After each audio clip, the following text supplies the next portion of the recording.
Hey guys, welcome friends and family to my channel. My name is Skylent, and today we're doing a casual top 10 here. I think this is just going to be light, quick, fun, fast and furious, all that good stuff, guys. This is going to be top 10 low-spec MMOs. And what that means is that you don't need a strong computer. You don't even really need a good computer. Like pretty much any base computer, if you just go out to Best Buy or whatever, get an average office computer, you should actually be able to play these games. And not only just play them, like be able to download them and actually launch them, but you should be able to fully play the games, okay? So a couple of things I took into consideration was the fact that even if you were to play these games and let's just say you have a garbage computer, okay? Because let's admit it, some of you guys have netbooks, stuff like that. Even if you have a really, really bad computer, you should be able to at least start these games. And even if you play at like, 24 FPS, it's still kind of playable, So, yeah.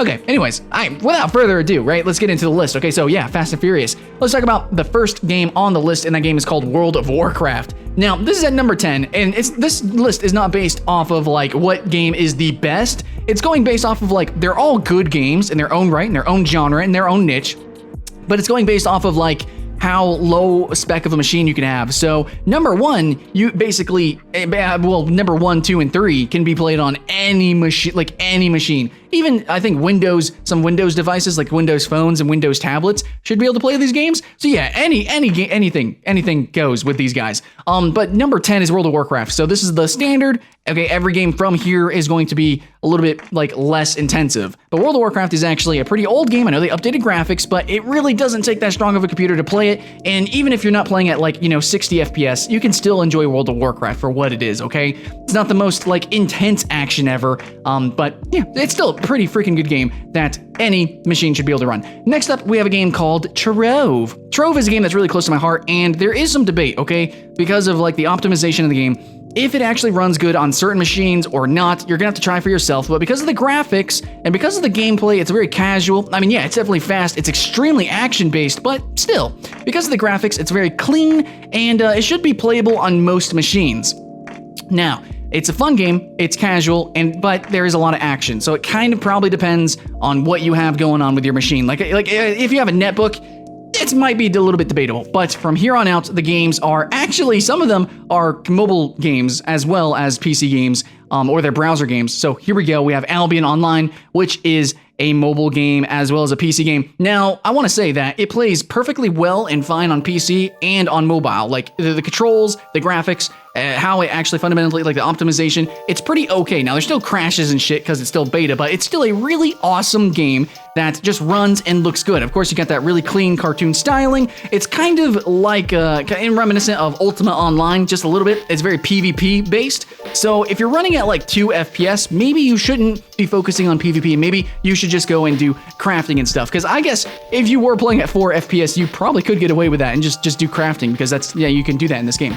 Next up, we have a game called Tree of Savior, which is actually a mix of 2D and 3D. Now, currently in its current rendition, some people are having some issues with performance, but the way the game is supposed to work is like completely fluid on any machine, because it does mix 2D art with 3D art. And the 3D art is actually very simple. It's very, like the game overall graphically is very simple, but it's very stylistic. So I wanted to put it on this list, even though it has mixed reviews. It's a game that could potentially bloom and become something amazing. Next up, let's talk about RuneScape.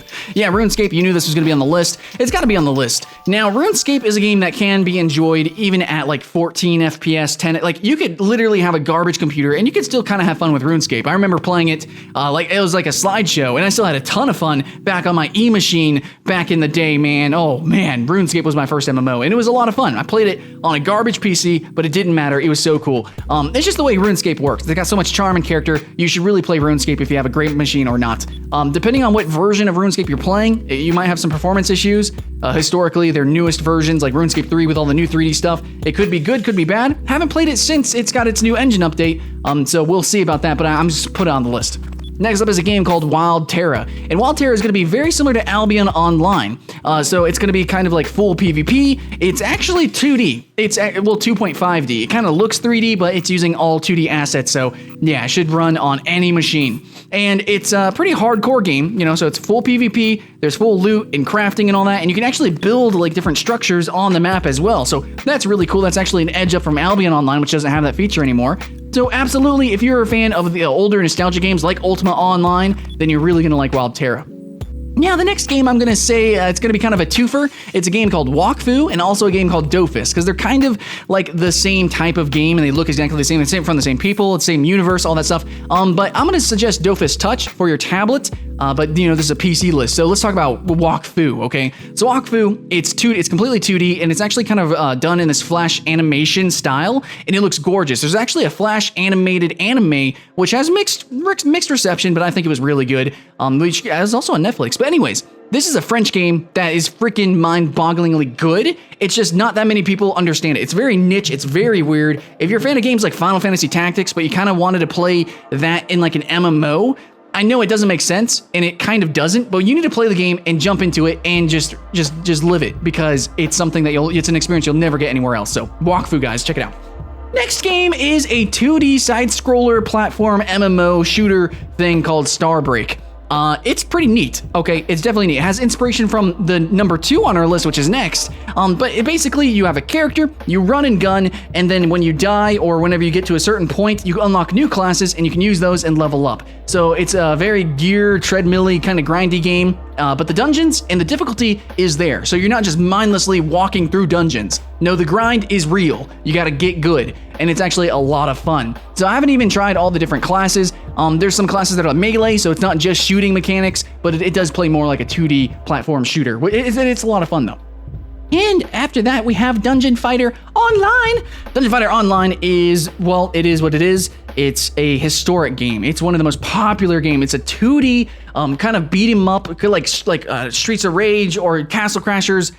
So yeah, Double Dragon. It's like one of those kind of games where you just kind of beat shit up, man. And it's got a lot of big combos and stuff. And there's some other games that I probably could have listed here, but Dungeon Fighter Online is actually pretty popular. It's got a resurgence of players ever since it relaunched. So I think a lot of people should jump into it now. There's games like L-Sword, which honestly, it's not the most demanding game, but I don't know. I'm gonna put Dungeon Fighter Online here instead of L-Sword and some other games. And I could put MapleStory, but I'm really not a fan of MapleStory. So personal bias. Yeah, I think Dungeon Fighter Online is the one I want to mention.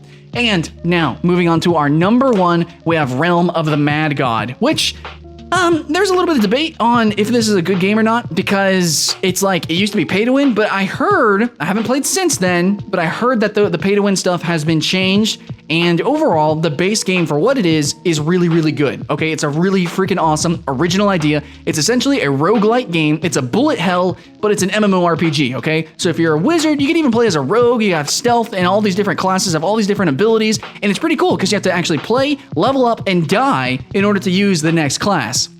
I think it's just a really original idea, a rogue MMO. That alone is awesome. And then you have the art style, which allows it to be played on literally just anything at all. If you can get to the website Realm of the Mad God. Now you can download it if you want to, but you can play it right in your browser. Didn't want to mention too many browser games because honestly, a lot of them are kind of copycats. So like, I didn't put MMO RTSs or MMO strategy games because honestly, I think they're all garbage and the only good ones are actually on mobile devices. So, there's that. Realm of the Mad God is the only one I think that's actually proper a browser game on this list, and there was a little bit of debate if I wanted to do that or not, but in the end, yeah. I'm pretty sure that Agar doesn't count as an MMO, really. If there are other browser MMOs, I don't know, they don't really count as MMOs. So these are games that you play with a massive amount of people, and I think undebatably they're MMOs, though there's a little bit of debate with Starbreak, if that's really an MMO or not. Really, it's like very instance, and there's a lot of dungeons, so it could be called an action RPG, but like everything is completely open, so I don't think there's really ever any closed instances. So yeah, all these are pretty big MMOs that I think are extremely well, maybe not extremely popular, but they're very popular. And considering their genre, which a lot of these are niche, like Wild Terra, Wakfu, Starbreak, they're pretty niche. In their genres, these are the best. Okay, so check these games out. Not all of them are free, right? World of Warcraft costs money, Albion Online costs money, and Wild Terra also costs money. I don't know what the pricing scheme is going on with some of these free-to-play games. Like I said, like Realm of the Mad God, is it pay to win or not? I don't know. All I know is that when I played these games, I didn't experience anything pay to win. I had a lot of fun with my experience, and I have played each and every one of these. I suggest them. Now, their current rendition of the games. You have some, debate if it runs on your machine or not. Like World of Warcraft just updated its graphics again. Trove could be optimized or maybe not optimized. So, I haven't played all these. I didn't just play these games yesterday. That's all I'm saying. Disclaimer. But when I did play them, they played well on my MacBook. Okay, I played it on a MacBook. I know how you guys feel about that. I played these games on MacBook and it was good. They all ran pretty well, and I was even able to record them, and I did videos on them on my MacBook. So there is that. If that's not proof enough, okay? Now, if you are playing on something that really is not supposed to play games at all, then yeah, you shouldn't be playing games. If you're looking for that, then maybe you should go to my top 10 browser game list, or to check out the top 10 IO list that I did. Check out those top 10s, and then maybe you could try some games that'll work for you. But these games, you need to at least have something that it's not just like for reading, okay? You can't have like a Kindle tablet and expect to play these games, you know what I'm saying? Anyways, hope you guys find a game that's good for you. And if I missed a game or something, then let me know if I'm wrong about a game. Like if World of Warcraft is really actually an intensive game, because I did just check out its specs, it seems debatable, we'll see. Then yeah, leave in the comments below if a game is good, if it's bad, and let us know if there's something, cool out there that we missed, okay? It's a community effort, guys. These top 10s, gaming discovery, it's all about the community. So spread the love, share the love, and I will see you guys in the next one.